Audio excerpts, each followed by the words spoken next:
Bonjour chers internautes, spécialement vous les Congolais éparpillés à travers le monde.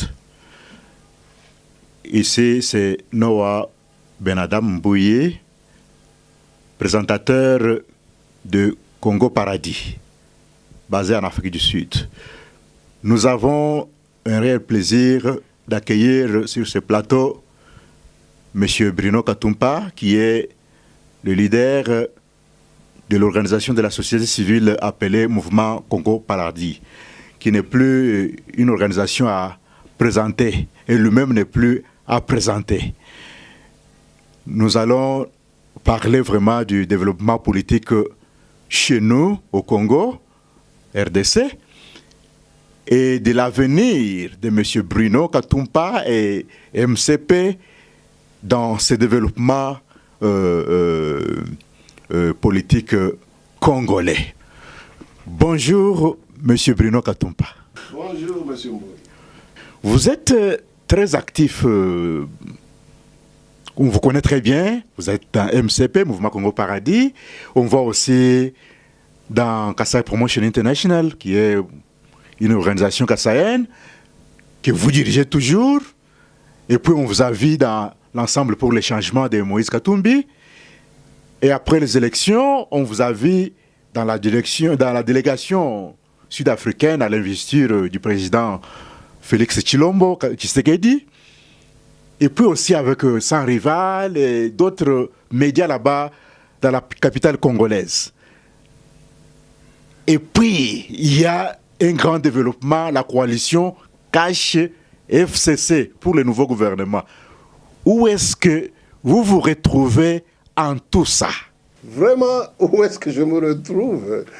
C'est tellement compliqué, vous savez, ce que j'ai eu à faire comme activité dans la communauté congolaise vivant en Afrique du Sud, en tant que société civile, mais une société civile qui a cheminé à côté des partis politiques. Vous l'avez bien dit, j'étais avec souvent l'UDPS, pas membre de l'UDPS, mais j'étais vraiment un membre passif et j'ai eu à participer à beaucoup d'activités de l'UDPS ici en Afrique du Sud. Et en tant que tel, j'étais témoin des fois ou impliqué dans toutes les situations mauvaises ou bonnes, n'est-ce pas, que ce parti a connu ici en Afrique du Sud. Donc je suis un grand témoin du développement de ce parti en Afrique du Sud, s'il faut le dire, même sur le plan national. Eh bien, vous m'avez vu aussi me retrouver dans l'ensemble avec Moïse Katumbi. Écoutez, ce n'était pas une situation qui a duré longtemps parce que ça n'a pas fait plus de 6 mois. Mais il faut vous dire ici que j'ai été associé à l'UDPS depuis les années 1990. C'est-à-dire, en 1990, j'avais déjà une adhésion à l'UDPS à Kinshasa, alors que j'étais à Kinshasa. Et d'ailleurs, c'est à cause d'une circonstance un peu malheureuse qui est arrivée dans mes activités avec l'UDPS que j'avais quitté Kinshasa. Et je suis rentré à Lubumbashi pour me retrouver finalement en Afrique du Sud depuis les années 90. Donc je disais que ça m'intrigue aussi parce que, écoutez, je pense à remettre en question les démarches que j'ai suivies ou ma façon de faire les choses, autant avec MCP, Mouvement Congo Paradis, qui est une organisation sur la société civile, et aussi UCAPI, qui est une organisation sur la société civile, mais qui s'est essentiellement impliqué dans l'organisation et la mobilisation, n'est-ce pas, des Kassaïens. Eh bien, je disais que j'ai fait une expérience particulière et ici, je suis devant la caméra pour essayer d'annoncer dans les jours à venir mon intention et désir politique. Parce que cette expérience, finalement, elle m'a ramené à prendre en considération beaucoup d'aspects et à pouvoir prendre des décisions qui vont finalement déterminer mon avenir politique. Donc, je suis en train de penser à ne pas évoluer sans avoir une coloration politique comme je l'ai été. Vous savez, avant, je peux vous raconter une histoire. Vous savez, quand j'étais une fois amené les Congolais dans une des réunions du président Kamel et de l'UNC, en ce moment-là, c'était avant les élections de 2011, J'avais loué un ou deux bus là, comme ça, et j'ai amené les gens à Santon, où ils participaient à une réunion du président Kamere. Quand on est rentré de cette réunion, les gens de l'UDPS m'ont appelé, ils m'ont dit « Bruno, toi, tu es en train de mettre ta main n'importe où, dans des eaux où tu ne connais pas quel genre d'animal ou de poisson qui va te mordre. Pourquoi tu vas chez Kamere ?» Écoutez, j'ai eu à recevoir, par exemple, des acteurs politiques aujourd'hui, comme monsieur et le professeur André Mbata, même en ce moment-là, vous savez, la méfiance avec les Congolais. Mais Bruno, pourquoi tu reçois monsieur Mbata? Est-ce que tu le connais? Les professeurs n'ont pas été vraiment solidaires avec le mouvement de changement et des combattants, par exemple. Les gens me reprochaient de ça. Et il y a d'autres leaders dont je n'ose même pas citer les noms parce qu'ils ont tellement compromis leur avenir politique, et j'évite de compromettre aussi les miens en citant leur nom ici. Alors, je disais que ça, toutes ces expériences, j'étais récemment, quand il y avait le conclave de Moïse Katumbi, de l'ensemble. Quand on a créé l'ensemble, j'étais là-bas au conclave. Tout ce qu'il y a eu, j'ai eu à mobiliser les gens, à les amener chez Moïse Katumbi. Et puis finalement, je me suis retrouvé comme coordonnateur adjoint de l'ensemble Moïse Katumbi. Et j'ai quitté cet ensemble de Moïse Katumbi juste avant Genève. Alors peut-être je peux parler de cette expérience-là qui aujourd'hui est en train de m'amener à remettre en question ma démarche politique et entretenir, à prendre une décision qui va peut-être changer ma politique pour toujours. Parce que je suis en train de contempler, si possible, rejoindre un parti politique en tant qu'allié avec mon organisation MCP, qui est de société civile, et l'organisation CAPI, que je continuerai à diriger. Mais cette fois-ci, je suis en train d'envisager sérieusement si je peux joindre un des plus grands partis politiques au Congo. Alors, je suis en train de parler un peu de l'expérience de l'ensemble. Vous savez, quand je suis parti à l'ensemble, j'avais un ticket. Mon ticket était celui-ci. Félix Tshisekedi à la présidence, et Moïse Katumbi soutient Félix Tshisekedi pour la présidence. Et la prochaine élection, je souhaitais que Félix Tshisekedi puisse aussi soutenir Moïse Katumbi en retour. Voilà le ticket que j'avais quand je suis allé à l'ensemble.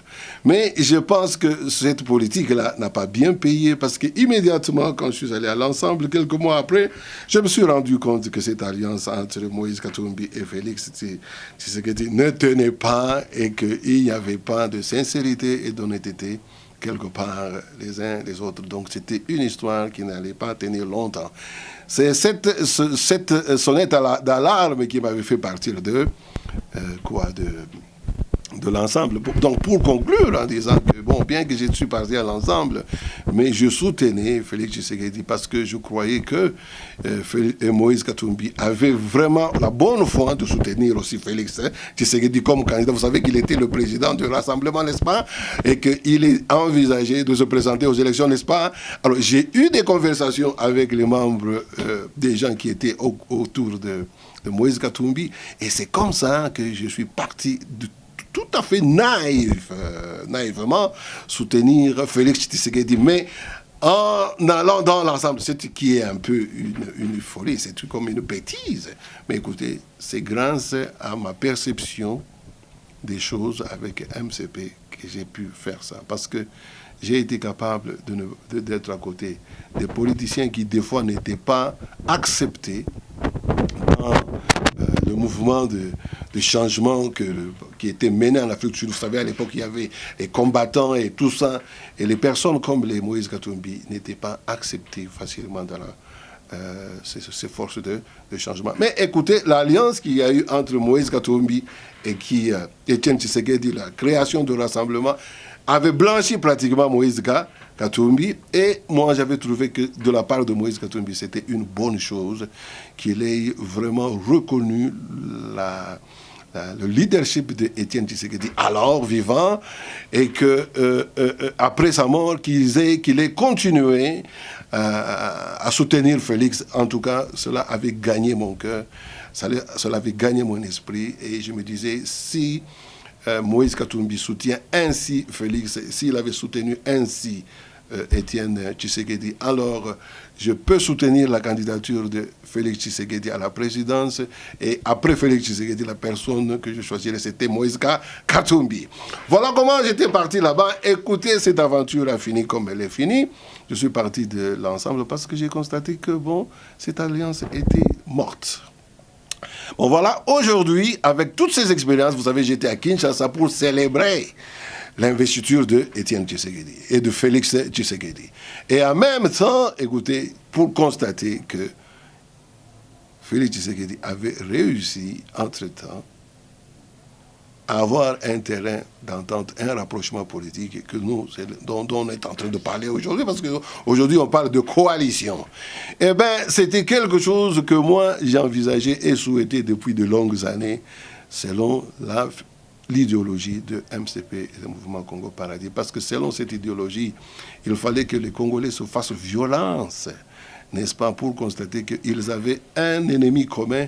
L'ennemi commun, ce n'était pas un autre Congolais, mais c'était la communauté internationale qui était complice dans le pillage des richesses du Congo, qui était complice dans l'occupation du Congo, qui était complice depuis l'indépendance à mettre des bâtons dans les roues dans la politique congolaise et dans l'émancipation économique du Congo. Alors, pour moi, il fallait que cet état de conscience puisse pousser les Congolais à ne pas se faire la guerre, à ne pas évoluer dans un esprit partisan. Déjà depuis 2013, quand Kabila avait proposé des concertations donc nationales, j'avais salué ça, et à l'époque, nous avons fait avec MCP une réunion pour soutenir, n'est-ce pas, la concertation et pour soutenir, n'est-ce pas, les dialogues entre les différents belligérants politiques, parce que cet antagonisme des partisans ne faisait qu'affaiblir le Congo devant l'ennemi commun qui était la communauté internationale. Alors voilà comment est-ce que j'ai pu évoluer. Mais aujourd'hui, voilà que nous célébrons qu'il y a une coalition entre Cash et FCC. Qui pouvait rêver que cela pouvait arriver? Mais écoutez, même si beaucoup de Congolais ne s'étaient pas permis à rêver ainsi, mais moi, ce n'était pas un rêve, mais c'était un souhait que les Congolais puissent briser les barrières qui les séparaient, qu'ils puissent comprendre que leur intérêt était commun. Voilà ce que nous vivons, mais est-ce que le cadeau que nous avons aujourd'hui de la coalition Cash et FCC, est-ce que d'autres diront c'est peut-être un cadeau empoisonné parce que le FCC contrôle tout, PPRD contrôle tout, au Sénat, au Parlement. Mais malgré cette situation, mais j'ai dit c'est quand même une victoire quelque part. On n'a pas une victoire complète, mais on a une victoire partielle. Et si nous continuons à évoluer ainsi, parce que mon constat est tel que l'approche politique qu'on a constatée en Félix Tshisekedi et l'UDPS est vraiment une approche politique qui se marie avec l'approche politique que nous avions toujours avec MCP, donc Mouvement Congo Paradis. Donc je pense qu'il y a une petite victoire qui est là réalisée parce que c'est quelqu'un de l'opposition aujourd'hui qui est au pouvoir. Et malgré cette coalition qui est un peu difficile, où nous avons la majorité parlementaire de Kabila, donc ils disent que c'est Kabila qui continue à diriger. Alors moi, avec cet état des choses, je suis en train plus de penser que je ne pourrais pas continuer à faire la politique, d'être au milieu du village comme je l'avais toujours fait, parce qu'elle a ses limites, et je pense que les idées de MCP que j'entretenais toujours et qui ont permis à ce que je puisse être en contact avec les différents acteurs politiques, je pense qu'aujourd'hui, ces idées serviraient mieux si je m'attache à une tendance particulière de partis politiques où je peux exprimer ces idées. Parce qu'aujourd'hui, je vois que ces idées là-bas sont incarnées dans la personne de Félix Tshisekedi. Et alors, pourquoi pas m'impliquer aux côtés de l'UDPS? C'est une question que je mets vraiment, c'est une possibilité que je considère sérieusement de pouvoir peut-être dans les jours prochains joindre ce grand parti politique que j'ai servi et que j'ai aimé pendant de longues années, mais en étant un acteur plutôt passif. C'est vraiment une bombe ce que vous affirmez. Et, on avait toujours appris ça de la part de vos membres du MCP, qu'il est temps que le MCP puisse utiliser son idéologie, tout ça pour être au pouvoir, avec ceux qui sont au pouvoir, pour orienter la nation. Alors, vous confirmez cela, mais écoutez, l'UDPS elle-même semble être en crise d'orientation. Il faut une orientation nouvelle parce que ce n'est plus un parti en lutte pour le changement, c'est maintenant un parti au pouvoir. La plupart de ces leaders, au top leaders, ils sont au gouvernement, tout ça. Comment est-ce que vous comptez donner de l'impulsion à ce parti pour une nouvelle direction vraiment de l'UDPS en tant que parti au pouvoir? Ce n'est pas une question aussi facile, hein, vous savez, mais je suis obligé de considérer sérieusement mon adhésion éminente à l'UDPS, que je considère être le parti d'opposition qui a été le principal parti d'opposition dans notre pays et qui était vraiment engagé pour l'intérêt du peuple congolais. Et je pense qu'en ce moment que l'UDPS est au pouvoir, qu'il a réussi d'être au pouvoir, il n'est que normal de ma part de pouvoir tout faire pour aider ce parti politique à bien servir notre peuple et à bien servir notre pays. Et je ne pense pas que c'est en étant toujours comme je l'ai été par le passé, avec tout le monde, que je peux vraiment contribuer de manière positive dans cet élan pour vraiment changer notre pays et l'amener dans une voie d'amélioration et de changement tant espéré, souhaité et rêvé par notre peuple. Alors je suis obligé de remettre en question tout ce que j'ai eu comme démarche autrefois et de pouvoir, n'est-ce pas, voir les choses d'une autre manière. Et cette autre manière, comme je venais de le dire, c'est considérer sérieusement la possibilité de pouvoir joindre ces partis politiques de manière active, donc pas en train d'influencer des choses indirectement, parce que vous savez, indirectement, je l'ai fait parce que je pensais toujours que il fallait soutenir le rapprochement, par exemple, entre Félix Tshisekedi ou Étienne Tshisekedi avec les personnes qui semblaient être de bonne volonté, comme Moïse Katumbi. J'ai soutenu aussi la réconciliation qu'il y a eu entre Étienne Tshisekedi avec Papa Kyungu, parce que pratiquement Kyungu a été récupéré et a été blanchi par Étienne Tshisekedi. Ça, ce sont des approches que nous avons toujours souhaitées et que nous avons toujours eu comme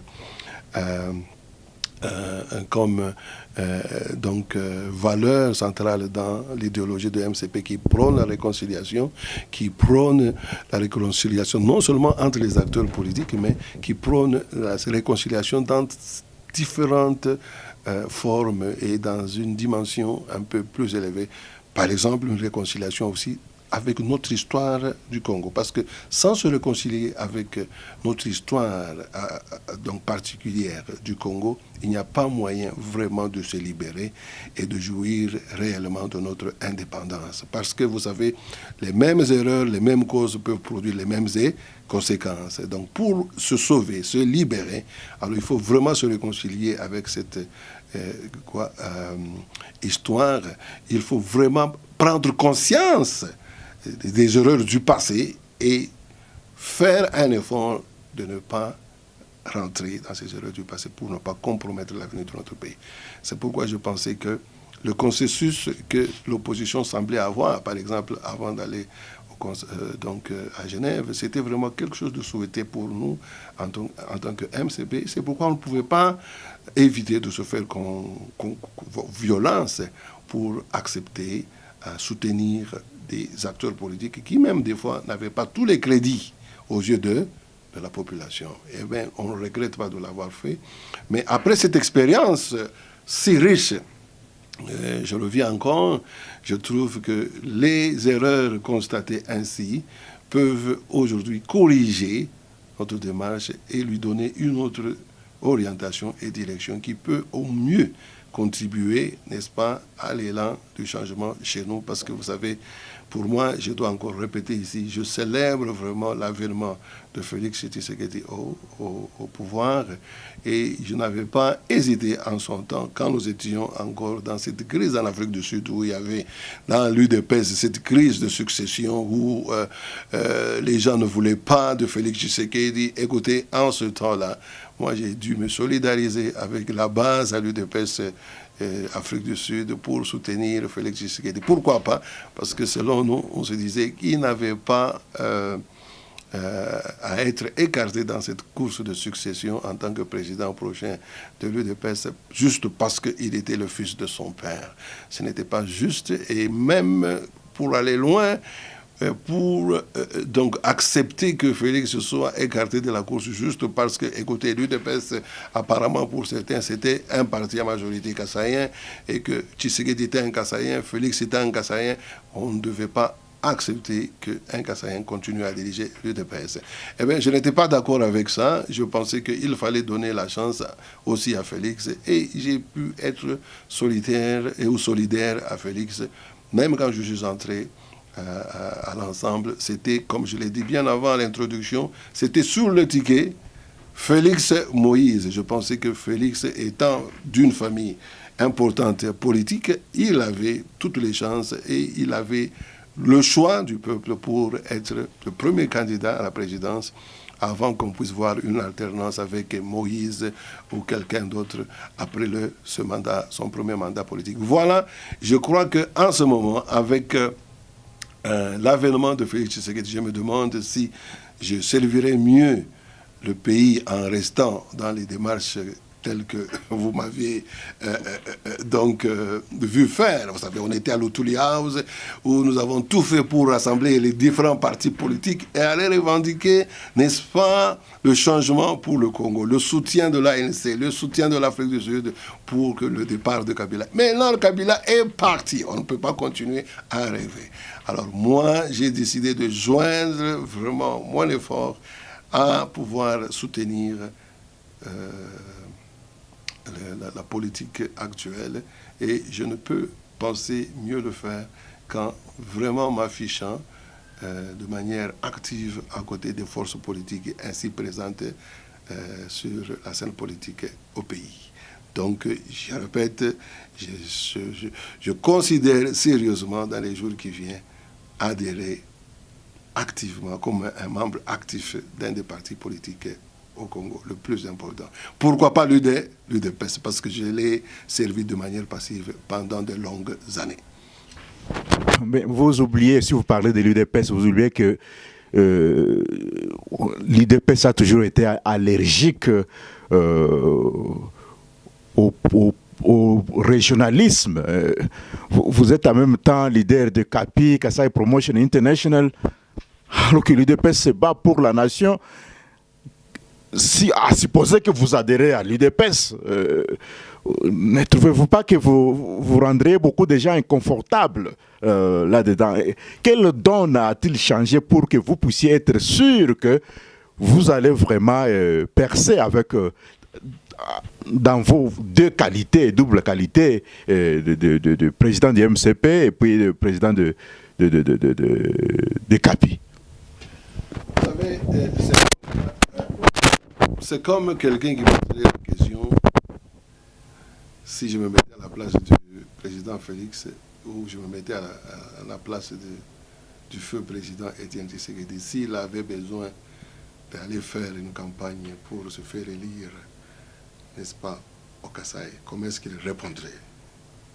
allait-il dire non, qu'il n'allait pas se présenter aux élections au Kasaï, que les Kasaïens ne devraient pas voter pour lui parce qu'ils sont Kasaïens, que lui étant Kasaïen. Je crois qu'on doit cesser de rêver. Le Kasaï a été une des régions qui a donné presque 90% de voix pour l'UDPS. Et on doit le récompenser correctement. Je pense que ça sera la même chose si, par exemple, vous avez un autre président qui passait et qu'une ou l'autre région le votait massivement, à 90%. Je ne pense pas que le président en question aura l'ingratitude de ne pas reconnaître ce peuple ou cette région qu'il aurait voté si massivement. Je pense que ce sont des réalités politiques avec lesquelles on doit apprendre à vivre parce que ce sont des réalités géopolitiques qui ont toujours caractérisé notre pays. Donc, le plus tôt on apprend à vivre avec ces réalités, le mieux. Donc, pour moi, je ne crois pas que, ayant eu des majorités de vote au Kasaï, Félix Tshisekedi ne devrait plus diriger le Congo parce qu'il serait seulement le président des Kasaïens. Non. Je pense que c'est une mauvaise façon d'interpréter les choses, que nous sommes vraiment obligés à faire disparaître dans la façon de percevoir la politique au Congo. Donc je ne suis pas mal à l'aise du tout parce que vous savez, aujourd'hui, il y a beaucoup de politiciens qui ont été avec le régime de Kabila par exemple, qui ont été indifférents quand leur région, où d'ailleurs ils ont reçu la majorité des votes, où ils ont réussi à être des députés, ils ont réussi à devenir des ministres à cause de leur région, parce que vous savez, la plupart des votes, les gens ne les obtiennent que dans leur région d'origine. C'est la réalité même pour Kabila.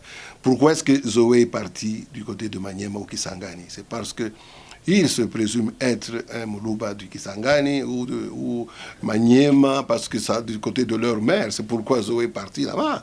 Vous ne pouviez pas imaginer Zoé partir au Kasaï ou bien à Bandundu pour devenir gouverneur. Pourquoi est-ce que ces Sanga et le Tundula, bien qu'étant de l'ensemble, ils sont partis au Kasaï pour faire leur campagne et ont refusé de brandir le nom de Moïse Katumbi qui était leur président. Ça, ce sont les réalités politiques. Pourquoi est-ce que Kyungu est fort seulement au Katanga? Ce sont des réalités politiques avec lesquelles on doit vivre. Moïse Katumbi, nous le savons bien, que sa région d'origine, c'est le Katanga, et il est plus populaire, et il est attendu être plus populaire au Katanga qu'ailleurs. On ne peut pas attendre...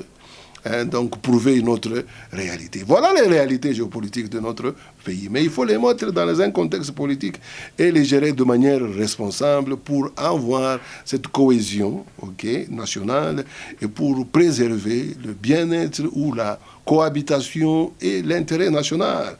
Donc soutenir sa région et faire propagande dans sa région pour bien défendre l'intérêt national, c'est vraiment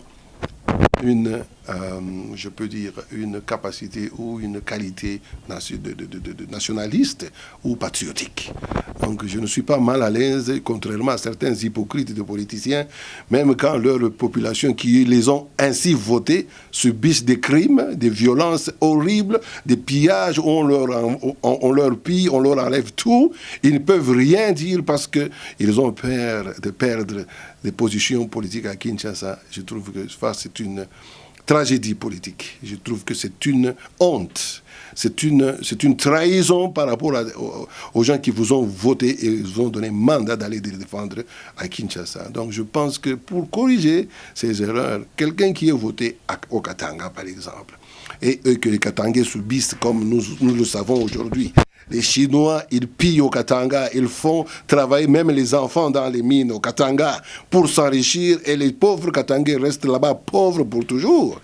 Et il n'y ait pas de députés katangais pour parler et défendre leur population katangaise où ils ont reçu les mandats. Moi, je trouve que c'est une tragédie politique. Nous devons cesser cette hypocrisie. Je crois que ça, c'est vraiment de l'hypocrisie qui a existé au Congo et qui fait que nous avons du mal à défendre correctement notre identité. Nous devons défendre notre identité parce que souvent, dans cette défense d'identité, nous avons une délégation du pouvoir qui vient de nos bases qui sont naturelles. Et ce sont des bases qui doivent être reconnues, défendues, sur le plan national. Et je ne regrette pas, et je pense que ma façon de faire les choses... Et d'ailleurs, je dois en passant saluer le président Tshisekedi, qui n'a pas hésité quand il était aux États-Unis, en disant que, écoutez, quand j'ai gagné les élections, il y a eu incitation à la violence et même incitation à la violence contre les gens de ma tribu. C'est quelque chose que je ne vais pas tolérer dans l'avenir. Ça, c'est courageux, c'est brave. Devait-il se taire parce que ces gens qui ont subi les violences sont de sa tribu? Moi, je regretterais s'il aurait fait ainsi, s'il serait resté indifférent. Ça, le président d'un pays, il est le président de tout le monde, inclus de sa propre tribu. Il ne peut pas dire, parce que moi je suis président de tout le monde, que je laisse mourir ma tribu. Non!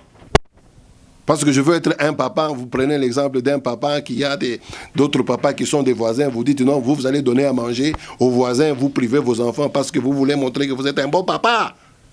Ça n'a pas de sens, c'est de l'hypocrisie.